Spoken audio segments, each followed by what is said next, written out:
Hey, Mike, Yeah. you want to do a show? Okay, sure. How about 50 of them? In a row? Well, yeah, it is the Infinite Loop. It's the Infinite Loop Show.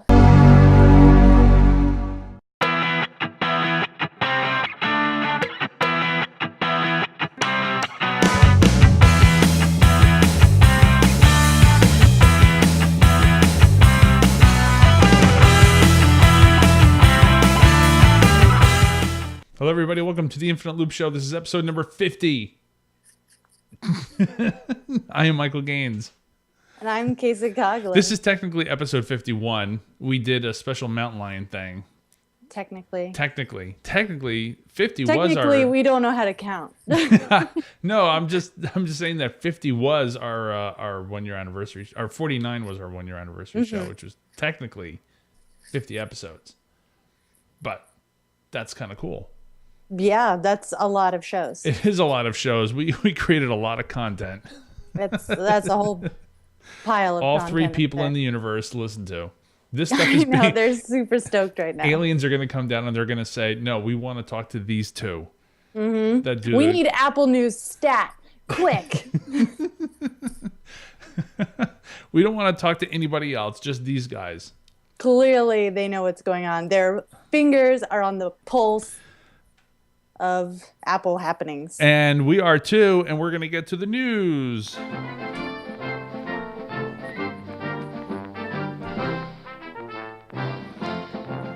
So, did you watch the Super Bowl? No. What is that? What is that? Is that the sports ball thing? Yeah, it's the sports bowl. It's the big Ah. sports bowl. It's this big game where all these big guys go and try to catch a little ball. So it's like hut ball. Yeah, it's hot. Yeah, it's hot ball. Oh my god, you had to bring that up. I haven't played that game in a year, and you had to bring that up. You're not the only one, actually.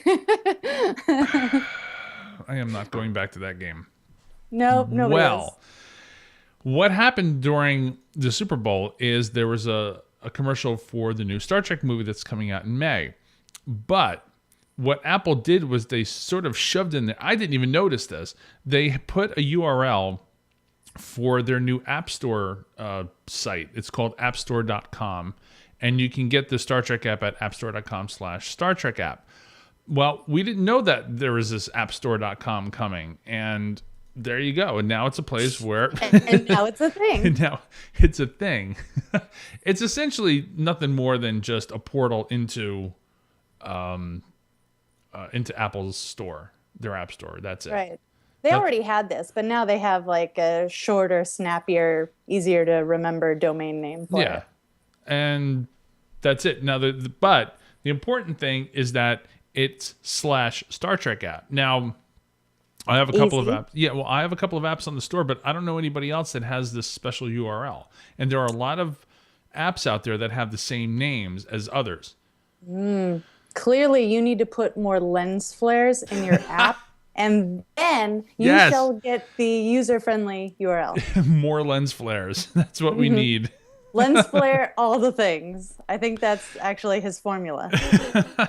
Star Wars Episode 7, Revenge of the Lens Flares. So much. So, to be honest with you, I haven't even tried anything else. Man, I just never really thought of it. What's an app that has one word? App Store. Flipboard, Flipboard. That's a good Facebook, Twitter, one. Flipboard. Instagram. It does work. I Wow. wonder if that's for everything. Hold on. Oh, now you're just going to be putting in URLs all night? Well, I'm going to put mine in. I'm going to That's see a if it Friday works. night if I ever heard one. It Man, does. Oh, get a beer it and does. just type in App Store URLs. Whew, look My out. my app actually works. Well, There you yay go. for you. I'd have to tell my boss that. It's like, hey, I didn't even realize. I thought, I really thought that it was just for specific apps because there are some that have the same name. I never bothered to try others. So there you go. You can Somebody's using a database. appstore.com / whatever your URL or the name of the app is. My app doesn't have a space in it, so I don't know how that works. I'll It'd probably just a dash if it's, you know, a Maybe, normal yeah. like URL encode. So Yeah. there you go.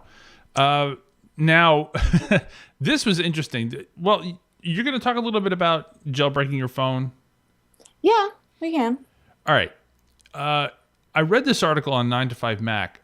Evasion listed exactly what they had to do to get this jailbreak working. Damn, it was complicated. It's amazing how they figured this it didn't out. take, what, 4 or 5 months because it wasn't. No, I know that.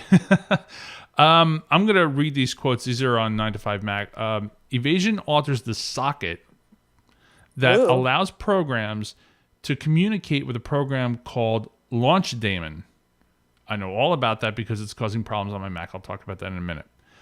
Abbreviated Launch D, a master process that loads first whenever an iOS device boots up and can launch applications that require root privileges, a step beyond the control of the OS than users are granted by default.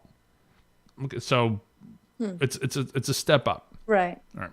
That means whenever an iPhone or iPad's mobile backup runs, it automatically grants all programs access to the time zone file and, thanks to the symbolic link trick, access to Launch D. So what it's saying is because of this trick, Yeah.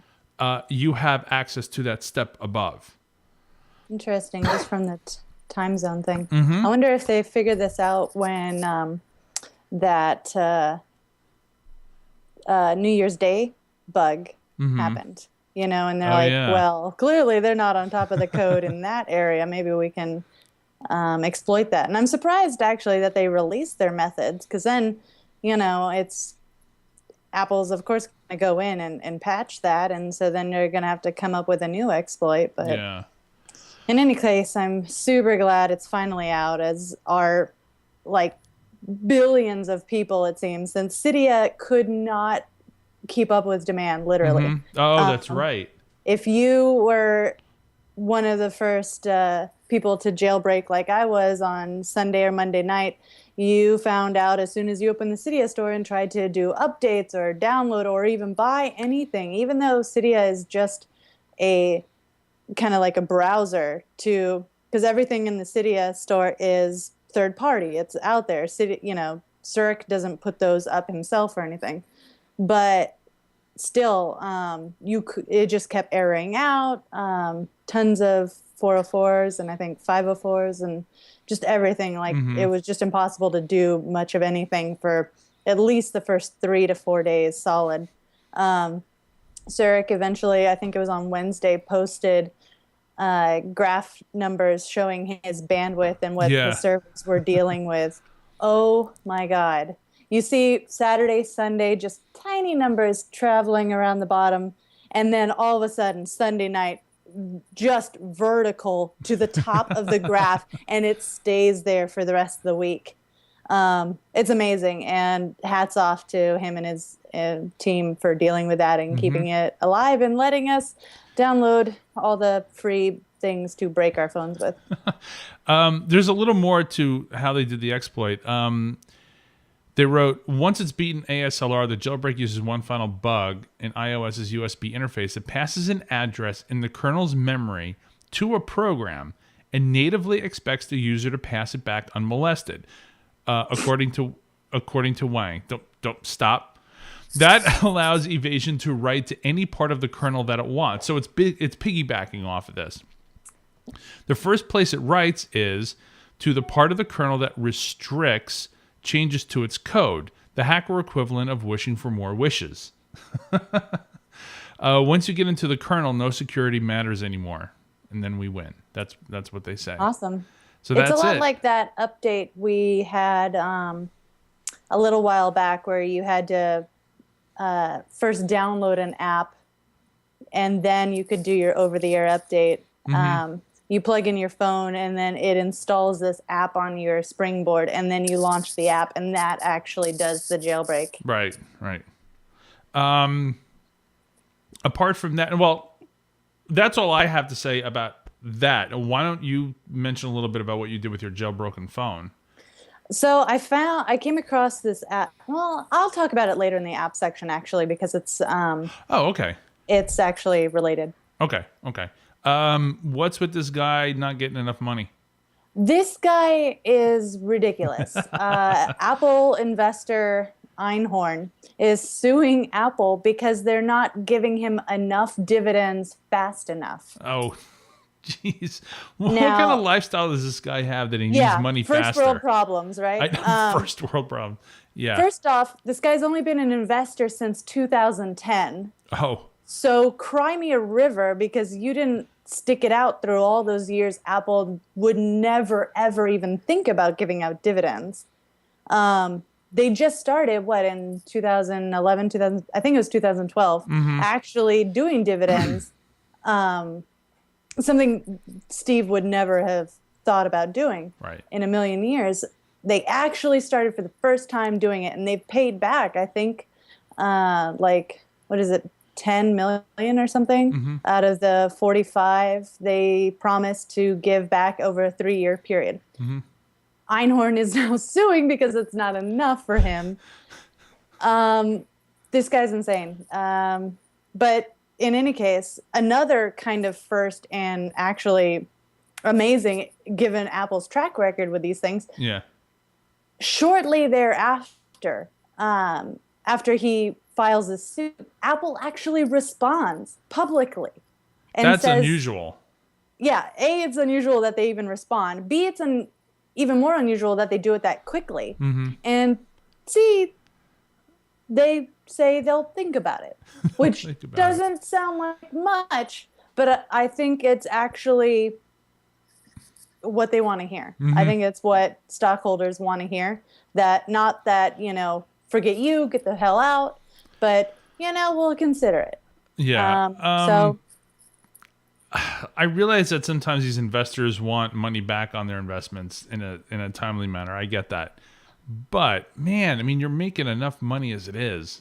This is totally the problem with, well, I think with stock and Wall Street and everything, that they're so just looking at the short term and wanting, like you said, return on their investment like the next day, this quarter, like not 4 quarters down the road. And most businesses, if you're any good, are in it for the long haul, not, to make a quick buck and get out. Yeah. And certainly if we want Apple to be around, we hope that they're going to be in it for the long haul. And so, I don't know, stop being so freaking greedy and shut up, because you've only been there for like 3 years. Apple is calling the suit misguided. Dude, the guy's just only since 2010. I really like the balls on this guy. Yeah, I know. Man, you're like really upset. It's insane. It's insane. It is. It is. There's a rumor coming around now again that the iPhone 5S and the 5-inch iPhone 6 is going to launch in 2013. Where did this come from? Did you say 5 inches? 5 inches. This is a great rumor just because they have a photo that they've comprised where the iPhone 6 next to the iPhone 5 just looks ridiculous. But almost better than that photo is the actual source, the Chinese, surprise, source that it came from. 9to5Mac has it up, and I just want to read this because it looks like every spam email that I get at work. Oh, yeah. Yeah, well, everybody does. And I quote, "A buddy from the Apple vendor to see will be released this year. The iPhone 5S and iPhone 5S, iPhone 5 is said to almost the iPhone 6 changes. Screen should be Woo-Kun, then Crazy 5 wider, longer, thinner, lighter, just people not to take pictures, otherwise everyone to share." Okay. Whatever the hell that was. There are 2 problems with this. One is that the iPhone 6 in that picture looks ridiculously large. And 2, I'd have to get a new belt clip. So clearly, Apple, please don't. No, I don't use a belt clip anymore. I said to Kacey the other day that she shamed me out of using them now. So it's okay. Well, we're all happy that you've joined the rest of the world. except that one guy. One guy at home is listening to this going, no. No, the guy that I told you about that I saw using a butt clip, and the phone that he Yeah. had was like an old Nokia from 2002 or something like that. But Was it just a huge brick? it was a huge brick. So it was either a belt clip or like a man purse to chug Or that, something like that. lug that phone around. We don't really think that there's going to be a 5-inch iPhone 6. I mean, there are hope rumors, not. and then there's just ridiculously stupid things. And Yeah. a 5-inch phone, no. Between the developers are having problems, because we're still dealing. Well, not many anymore, but there's still some people. There's still ones that don't have the full, Yeah. the new 4-inch screen, for their app. So Yeah, so changing it again, I don't see them doing this. Now, in my personal my quest for the new Mac Pro, which at this point I wouldn't buy one even if they put one out tomorrow because I've got this iMac, but Apple supposedly told a reseller, which is just, again, not like Apple, so I'm not quite sure if this is true or not. Yeah, exactly. Apple supposedly told a reseller that a new Mac Pro is coming in the spring of 2013. Now, Apple That can mean June. Tim Cook said that it was going to come later in 2013. Yeah. This is from Mac Rumors. This is because a French Apple reseller, France Systems, sent a newsletter out and said that Apple is going to be halting the sales of the Mac Pro for what we talked about last week. Right. The restrictions in the EU. And so the reseller, France Systems, basically says here, this is translated. However, we believe that the judgment of the Mac Pro is temporary. Apple informs us that new Mac Pro will be released in spring 2013. So maybe for WWDC, that wouldn't be a bad time to release a machine that devs would be using. Well, would you release it or would you announce it then? Well, that's true. So they could announce it and then still give themselves like a month or two to actually release it. When I was at WWDC years ago, they announced and had in a special room G5s. They had the tower system that we have today, and I knew about this going there. Is that they said bring your apps and you'll be able to run them, compile them, test them on these new G5s. And so I went there with whatever. I forgot what I had. It wasn't a thumb drive. It was probably a zip disk or something. Maybe it was a CD. I don't remember. But I was able to bring my apps up to speed at WWDC so that by the time the G5s came out, I had them up and running. So maybe they'll do that. I don't know. Apple could do anything. They know that people want the Mac Pro. So at the same time, why not announce it theoretically tomorrow and then just say, look, it's coming? That's true. Who knows? I mean, Apple times everything. They do. Yeah. I'm just saying that people want this thing desperately, myself included. So the sooner they get the word out officially that this is coming, the better. I agree. That's what I say. So anyway, there you go. There you go. Rapid From fire. the horse's mouth. Logitech unveiled their new ultra-thin keyboard for the Apple iPad Mini. I like it. Wait, I haven't seen this. I have to take a look. I mean, you haven't seen it. Do your homework. I know. Shut up. I was watching the Clippers eat it. Oh, did they lose? God, I stopped watching. It was so bad. Oh. This is cute. Oh, it's white. So it looks like there's one that's out right now that looks just like this, but it's like metallic and with black keys. Yeah. But this is all white. So if you have a white Mini, it's all matchy. It's nice. And I haven't tried it, but it looks to have the same kind of feel as the keyboard that I have now that came with the iMac. Yeah. But it's the width of the Mini. So that's going to be... Well, here, that's the not width going of to a be mini. standard. That's not even going to be like the normal iPad. No. Keyboards are smaller than a normal keyboard. This is going to be even smaller.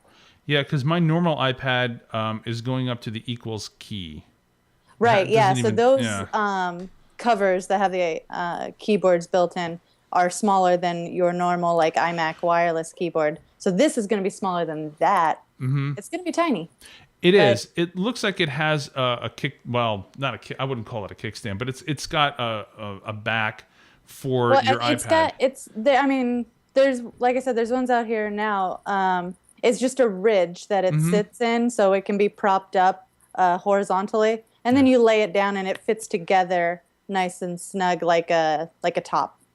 Like a glove. I would personally rather use the Bluetooth regular Yeah, size keyboard. right. Yeah, exactly. But if you don't want to carry that, you're gonna carry something around.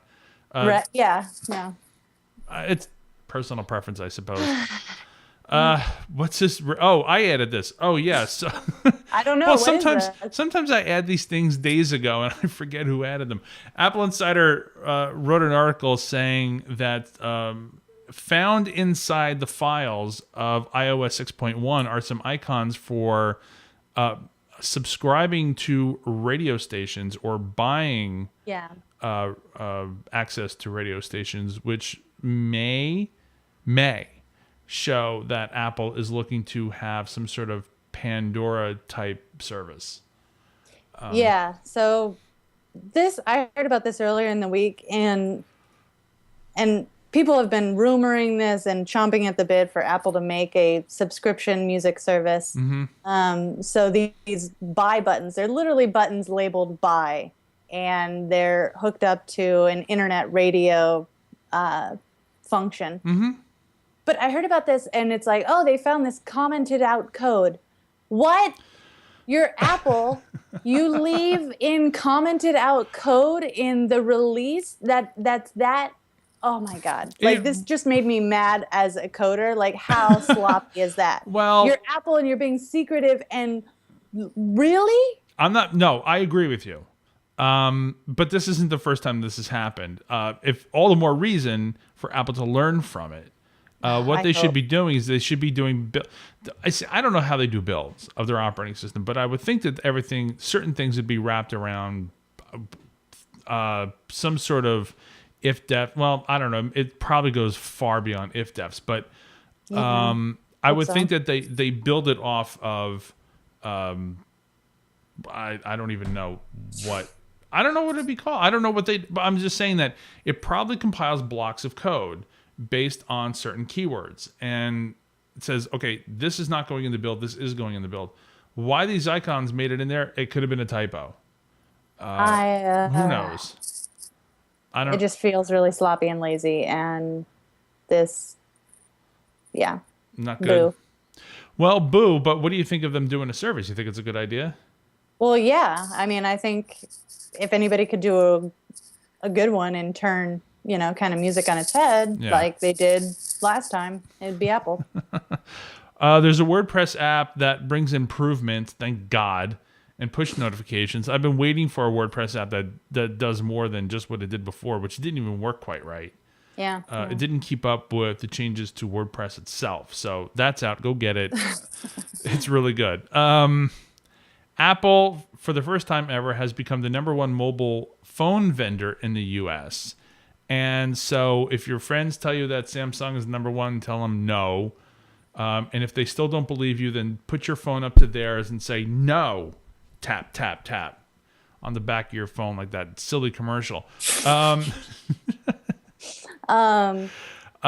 this being said, Android is still ahead as far as OS goes. Yeah, sadly. but I know Android's ahead, but that's like saying Hyundai's ahead years ago because they made cheaper cars. I mean, it's just... Well, it's true. It is true. Most Android phones there's more cheaper Android phones than there are iPhones. Yeah. So, and if you're getting like a month-to-month service or whatever, you're not going to pay $600 for an iPhone. You're more likely to pay $50 for whatever Android cheapo phone. But maybe you're running ice cream sandwich.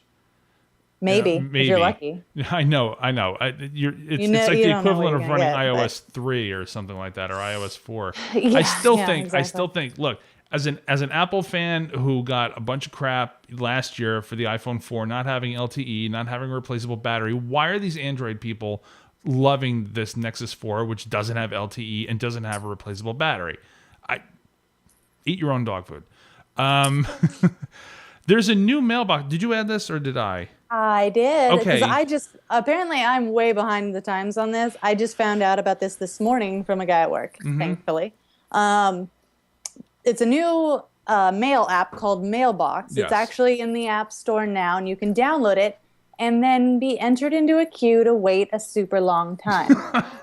But if you look it up, if you just Google Mailbox app or something like that, there's slideshows and videos that show how the app works. It is the most beautiful, I think, easy to use. It looks like mail app, better than Sparrow, better than the Gmail app, and way better than the native mail app. So I'm only, I think, 500,000 in line. I am So I'm 54,334 and dropping. yeah, 33. if you could just watch the app. When you launch it, you don't really get anything. You just get this screen that shows where in line you are and then how many people are behind Yeah. you. And you could just watch it scroll. Like it's crazy. But yeah, so any day now. I have seen this in action in videos, and it looks like an interesting idea. There was something I only saw it briefly just before we started recording about one of the problems that somebody has with this app is that I'm not exactly sure how this works, but they keep the mail on their servers. There was somebody had a security issue with this. Is that they were afraid. Well, I guess that that's like Gmail or any other web-based. Well, I'm gonna have to look that up, and I should make a note for episode 51 to report back on that. But yeah, I'm not exactly sure where that worked. I did look. I looked on their blog, and I looked in some of the reviews, and not a single reviewer had anything to say about the fact that the email is kept on Mailbox app's servers. So I don't know if that's true, or I don't know how true it is, or maybe it's under a certain circumstance or something like that. So I don't know. But it's security is a big issue now, especially with what happened with Twitter the other day, where 250,000 Twitter accounts got hacked. I got the email, and I sent you a text message as soon as it happened. I said, change your password, and you said, okay, and you did. But I sent text messages out and to some old school Twitter people that I knew, and it turns out I didn't know this at the time. It was the early Twitter adopters, early, yes, yeah. that got hacked. Now I don't know how this happened because I haven't done any follow up research. I haven't seen anything about how it happened or Twitter's response to this whole thing. And I'm bringing this up for my app later. But security is such a big deal that I actually spent 6 hours and changing my passwords on everything, coming up with a scheme that worked, and then rechanging passwords for service. Because I don't use the same password on different services. I don't. But I was just paranoid after what happened. Well, yeah, it seems like there's been a lot of this lately. Yeah. Between like the New York Times getting hacked. That too, yes. A lot has, and maybe it's just like I heard someone say that it seems to come in clumps because once one big vendor admits to being hacked, then everybody else thinks it's okay to admit it. But otherwise, nobody wants to be the first one to say they're insecure. Mm-hmm. But if, like if Twitter comes out, then it's okay for, whoever, Joe Blow, to come out and say he was hacked too. Otherwise, he doesn't want to say anything. Well, there are pros and cons to that whole thing. But Twitter did say that this was a pro job. This was not a bunch of script kiddies running around going, I hacked Twitter. No, this was a big deal. The fact that the early adopters got hit with I got an email, a whole bunch of people that I know, old school Twitter people, all got the email. Yeah. Not on all their accounts though. They're old. Well, I don't know if everybody got it on their older accounts, but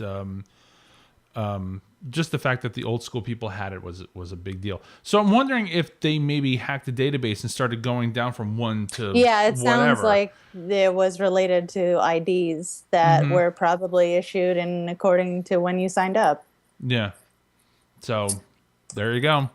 Where were we? Oh, this is yours. Yeah, there's apparently an Apple job posting that hints at Siri for Macs. Yes, thank God in heaven. I've wanted something better than this crappy voice recognition system. I know the one that's built in, that's been built into OS X since day one. Yes, yes. It works maybe like 25% of the time, and you have to shout at it, and it's not very good. You really do. I've had to shout at it. But it would be great if I could, say like I'm getting ready in the morning and be across the room and tell my computer to start playing music or something. That would be fantastic. I would love that. And all right, every now and then, I might have mentioned this on the show before. I really don't remember, but every now and then, maybe once every year or two, I get interested in voice recognition. I have been ever since I've had like my what is it? Maybe like a 7,600 years ago. That's how far back this goes. What I've always wanted was a way to take what I'm saying and have the voice data turned into something that I can use as a text string or something like that. Because what you have to do now is, if you want something recognized, you have to write an Apple script that matches what is said. That's an okay way of doing things, but I would like a little more flexibility than that. Yeah. So now Dragon Dictation apparently did that, but you had to pay for it, and I didn't want to pay a lot of money for something that may or may not work right. Yeah, Dragons, I think a couple $100. Yeah, it's a lot of money. So I just sort of put it aside for a while, and now if there's maybe some sort of API as a developer, that would be very nice. So if they're looking for people to work on Siri for Macs now, we may see it by the end of 2013. But I would love to have some sort of API. We may finally. see this in 10.9. 10.9, yeah, that'll be out this year. That'll be probably announced at WWDC. June, July. June, July. As a matter of fact, yeah, that's right. God, it's February already. Yes, it is. I heard, I forget where too, but somebody was throwing around that the name might be Cougar or something like that, which is silly. But I guess they're running out of cats, so what are you going to do? They're running out of cat names. And then the question is whether or not they're going to go past 10.9 into 10.10, because there's always this big question as to whether or not you're... Is it 10.10 or is it 11? Is it a decimal point or is it just a separator? Years ago in my last company, we were arguing that whole thing. I was like, what do you do? And then we just decided, I don't remember which side of the fence I was on that, but at some point, we just wound up going to .10 and .11. But OS 10 is a very good marketing term, and the number 10 is our basis for our counting system. So I can't see them going to OS 11 anytime soon. I would think that they would have to change the name altogether before they change it to OS 11. Yeah. It's nice, fast OS 10. It's a single syllable, and you know as well as I do that things like that market better. Yeah, and OS X is a great, catchy little number. OS XI. No. Well, I don't call it OS X. Okay, never mind. But yeah, I don't know what's gonna happen. But yeah, 10.9. 10.9 we'll have a developer release. Oh, that reminds me, I got to renew my developer account. I forgot about that. I got the email the other day. While you're doing that, maybe you can get on downloading this new Origin digital service for Mac. Yeah, it was kind of funny that this was listed as an alpha release a month ago, and now all of a sudden it's out. I know. I remember just seeing it, and then all of a sudden, what? Okay. Alpha. That can't be bad. No. So this is what we were talking about a few episodes back, where EA is competing with Steam with their Origin services. Now, not everything is out. As I said a few weeks ago, is that you're not going to be able to get Mass Effect and all those and Knights of the Old Republic. Very limited. Yet. And I don't say yet to say that I know that there are things coming. I'm just saying that if they're doing a commitment to the Mac, then we may see them at some point. And I do know people that have been itching for a Mac release of Old Republic. Not me anymore. But then again, some of the older games, I mean, everybody played them already. If you're a gamer, chances are you've got an Xbox, You you've got a bought the box PlayStation, or you've got a something. Yeah, gaming exactly. PC. So, okay, we'll see what happens with that. Yeah. No, not the other day. Today. Yeah. Today, I went to I don't remember what website. It wasn't YouTube, but something pointed me to something that had an embedded YouTube video in it, and I got this window that popped up that said you can't run this because Adobe Flash has to be updated. I went, what? I've never seen anything like this before. Me neither. I didn't even think about it. I just said, no, I'm not going to update right now. And I closed it and I just went along, my merry way. It was kind of funny. And then I read this later going, oh, that was an attack. Well, I'm so smart.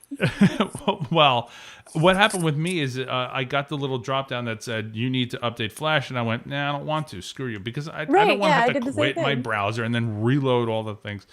Yeah, you could do it with restart Windows from last session. But I just didn't want to do that at that moment. No. But then I went on my merry way, and in the middle of the video screen, it said browser error, or not browser, or plugin error, or plugin disabled. I think that's what it was, plugin disabled. And I went, oh, okay. Then I read this, and then I went and I updated it. But what I did was I made sure, I typed in adobe.com myself because I wanted to be sure that I was getting the correct one, and now everything is happy. So anyway, the reason for this is that there was an attack on Flash for the Mac in the wild. So Adobe shut it down. I think it's the same attack, and it is equal on Mac and Windows, where it's like it forces you to download a Word doc that has some crazy script in it. Yeah, malware. It's weird. So, all right. So this is from Apple Insider. It says designated as CVE 2013-0634. The first vulnerability targets the Safari and Firefox web browsers running on OS X, and is also being used as a Trojan to deploy Microsoft Word documents containing malware. For Mac users, the flaw affects Adobe Flash Player version 11.5.502.146 or earlier. Ask for it by name. If there's ever an argument against using anything more than a 9 after a decimal point and a version number, there it is. Well, it's like, Sony or Toshiba or anybody using their model numbers are just like crazy, like web keys or something. Just have a name, okay? Mm-hmm. Yeah, I know. People aren't going to remember VPN 23456. Yeah. They're not going to go into Best Buy and ask for that. There's the other one is 0633, which only affects Windows machines, but does the same Trojan thing. So there you go. Update your Adobe Flash. Go to adobe.com and do it if you're worried about doing it any other way. Mm-hmm. Because as we all know, there's always somebody that wants to make their malware look like it's officially from Adobe. And I did check this, is that there wasn't anything after I downloaded it that said this is from Adobe. As a matter of fact, you would think they would have been an easy step to just make it look a little bit more official. It's not that typical Apple package installer where it has the certificate in the upper right-hand corner, the tiny little icon. Again, I didn't notice if there was anything similar to that in this installer, but I did get it from Adobe, so I should be fine. All right, let's go to apps. Similar to what I was saying before, I created a password manager on my machine with 1Password. Okay. And I've used this in the past, but not nearly as much as I did this past weekend, where we had that Twitter problem, and then I just wound up changing every damn password that I had. So this app is both for iOS and for the iPhone. You have to pay for it on both. For iOS and the iPhone? I'm sorry, iOS and Mac OS X. That's crazy. Thank you. It's late. I'm tired. So it was half off when I bought it. So it was $9 on the iPhone, and it was $25 on Mac OS X. And what it allows you to do is you have, I'm not going to show it on screen, but you get this list of all the places that you've signed into. And when you do sign in, like let's say you sign into Twitter, it automatically knows where your username and password is. And then this bar shows up after you log in. It says, do you want to save this to your 1Password database? And you say yes. And so if you forget your password, like I know I'm going to now because I don't have like the same system that I had before. Everything is completely different. And so I'm not going to remember all these random numbers and letters anymore. So I need this. You know what you should do is write it down on a sticky note and just put it right on your computer screen. Well, that's very secure. I know. That's what I do. So it's for everything. It's for websites. It's for applications. It's for mail. It's for whatever you want. You can even make custom ones. So if you have a username and a password or some sort of authentication that you want to save somewhere, you save it in 1Password. Now, there is another one called LastPass, but the only reason why I went with 1Password is only because I've used it in the past, and I had to pay to upgrade this version, but I stuck with 1Password in the past, and so I like it, and I'm sticking with it now. When you install it, you have the option of installing the browser plugin, and this will work on Safari, Firefox, and Chrome. What you can do is there's a little key, a little icon of a key, and then you can press that, and it'll bring up everything that's in your database, and then you can click on it. So if you want to log into your Twitter account or one of your Twitter accounts, you click it, and then it'll bring you to twitter.com and log you in automatically. Oh, nice. So it's nice. I did find a couple of little glitchy things with it, like if I was on twitter.com and I logged out and then I moved to another Twitter account and it brought up the little pop-up login, it didn't work. It didn't re-log me in very well. So I had to make sure that I went to twitter.com and then logged in, and then it saved it properly. But similarly, what I was able to do is I could duplicate my Twitter login for one ID, rename it, and then put in my credentials, and then create a new password for another ID. And then, so that helped a lot. Awesome. So that's, it's really good. And then it syncs with your iPhone. So if you're on the road, and you do have a master password for everything, and that's got to be like long and something that people can't guess. But you log into your your 1Password account on your iPhone, and everything syncs up immediately. It's using Dropbox now. They ditched the Wi-Fi version a couple revs ago, but so many people complained about it that they're bringing it back. So there you go. All right, what's yours? All right, so mine is Clock Builder. I've gotten a few since I posted this on Instagram this morning of what my lock screen looks like now that it's jailbroken. Mm-hmm. I don't know if you can see it, but tilt it down a touch. Yeah, I can see it. Whoop, and it went off. Anyways, it's actually an app in the App Store. It does require you to have a jailbroken iPhone. It's called Clock Builder, like I said. It's 99 cents, but it gives you an interface to customize your lock screen. Now, you also have to download, which it's kind of confusing because the publisher doesn't really go into too big a detail with this. If you go to like the Clock Builder website, there's a nice tutorial video, which I suggest people watch, because you have to download 2 packages from the Cydia store to kind of companion and make this work. I know it's convoluted. It's just one of the things about jailbroken devices that I laugh about.